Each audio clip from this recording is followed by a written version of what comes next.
So it's wonderful to have you with us. The mission is to, um, I guess, provide a way of thinking that will reduce, better yet, eliminate um, suffering. And when we consider all the suffering that's going on, if if I kind of think of it that way, then it's kind of like, yay, yesterday you got to take a teaspoonful of water out of the ocean. I bet you're feeling pretty good about yourself, huh? Um, but there's that wonderful story, if you get a chance to review it. I think it might be called The Star Thrower. And it's just it's a beautiful story about a man who is out walking on the beach after a storm. And as I remember it, which I'm sure is wrong, and it's probably told better by the original person, well, I'm sure it's told better, but as I remember it, he sees this guy after this storm, and the guy is like bending down and standing up and bending down and standing up and looks like he's throwing things. And the guy finally gets closer to him and sees what he's doing. There has been a tremendous storm. I mean, things are wrecked all over the place. Um, Buildings and all kinds of devastation. And this guy is walking along the beach and and and he gets close enough to see what he's doing, and there are starfish that have been pushed out of the ocean onto the sand. And this fellow is walking along and finding these starfish. And when he finds one that's still alive, he picks it up and he throws it into the ocean and goes to get the next one. And the fellow who sees him says, what are you doing? And he said, well, just, throwing these starfish into the ocean because they got pushed onto the sand here. And the fellow says to him, are you an idiot? How would you do that? Why would you do that? That's crazy to do. I mean, there's been devastation all over. People have lost their lives. Buildings have been destroyed. The storm has wreaked great havoc. And Mr. Idiot, you, is walking around picking up starfish and throwing them into the water. What's the point? Look at what's happened. Things are just awful. You can't make a difference. The starfish are dying. Something like that. I know I got it wrong, but something like that. And the fellow reaches down and picks up another one, kind of trying to crawl its way on the sand, and tosses it back into the ocean and just says, well, not this one. And so if we can, as you make a difference for somebody, it's likely that the effect that person has on others, who will have an effect on others, is going to go out and out and out. Think of what it looks like when you throw a rock into the water and those circles that expand. So here we are throwing rocks in the water, expanding the circles and making a bit of a difference, one at a time. But everyone you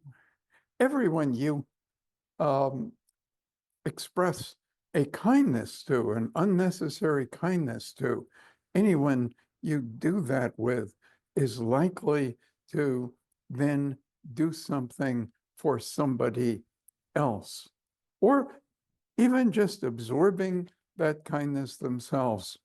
begins improving the fabric of what's going on. Don't expect it to be the headline in tomorrow's newspaper,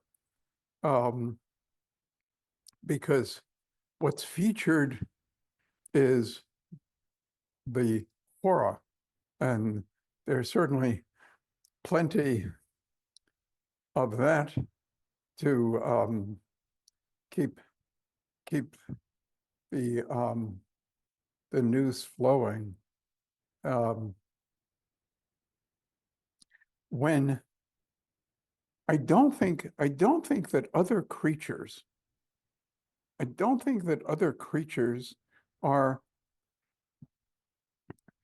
able to think about things that they don't experience as possible. In other words, I don't think the wolf is thinking about how cool it would be if he was able to fly around and kill birds. I just don't think that happens. I don't think other creatures are thinking in that way. I think our minds are much more advanced than the minds of other creatures. I mean, seagulls are amazing, but they didn't build London. So we're running a really advanced thing here. But as it became advanced, only some of the mind became advanced, because the other stuff that was going on prior to things advancing had to continue. He couldn't really say, well, today I'm going to be learning algebra, so I'm not going to bother with circulation. Circulation has to continue no matter what you're learning on a more advanced level. So we have these different facets of mind, and you know, if you say to one of your friends, well, I think he didn't do that consciously, maybe it was unconscious, most people you talk to aren't going to say, what are you talking about? I never heard of such a thing. Most people will kind of get that, but they're not thinking about that in that way. They're not using those. Well, they might be thinking about it. They're not using those words all the time. But I find there are words people use all the time, over and over and over, that are referencing that the mind isn't all one integrated piece. And I find that the word people are using to refer to this more advanced component of mind is the word I. And then the word that people are using to refer to everything else seems to be the word self. Hence, we hear people saying things like, I am trying to motivate myself. I would like to have more control over myself. I don't think any other creature could possibly be thinking about that. I mean, imagine, you know, you say to a duck, wouldn't you like to be able to have even greater control over yourself? And duck might be thinking, well, who is this thing you're calling myself? And is she any different than I am? But if you say to a human, how are you feeling about yourself? They're not going to be saying, what are you talking about? So this thing people call I, and everything that they're not so much identifying with and looking to control that they call self, I believe I believe they're understanding things very differently, seeing the world very differently. They they see the same thing with different responses, and they certainly don't know what to make of each other. So you hear people saying things like, I really figured it out. I think my problem is that I don't like myself. And let's hope that that person doesn't end up with some kind of coachy mental health person who tells her that if she doesn't like herself, the solution is that she's supposed to love herself. Because no other creature is trying to do that either. What a ridiculous thing. Eagle is soaring, hungry, and she sees this rabbit. And maybe her mind instantly kind of calculates, how far is the rabbit? How fast is the rabbit? How fast can I go? Can I get to the rabbit? I don't think she's taking a moment there to be loving herself. Imagine that. And then what the hell happened to the rabbit? So many people have come to us over the years saying, I believe the problem is that I don't love myself.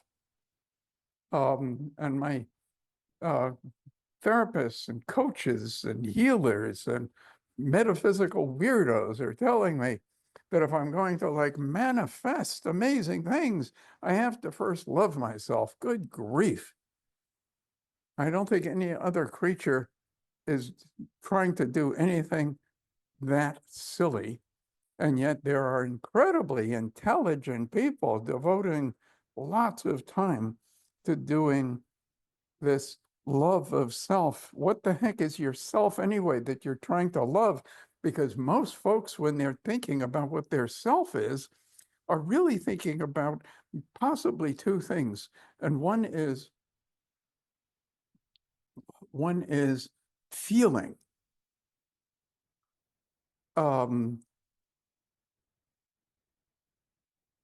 So if he's feeling bad, which he probably is, if he's paying somebody to tell him he's supposed to be loving himself, if he's feeling bad and he thinks himself is feeling bad, then he thinks he's supposed to have to love feeling bad in order to finally feel good. And if we tell people they need to do things that are impossible in order to accomplish things that they could accomplish if they weren't busy trying to do things that can never be accomplished, we do a pretty good job of preventing any kind of progress. It's like you live in New York City and you're trying to find out how to get to New Jersey, and somebody says, okay, first you have to get to planet Pluto and start a farm. Well, I don't think I know how to do that, so I guess I'll give up on this trip. A more direct route might be good.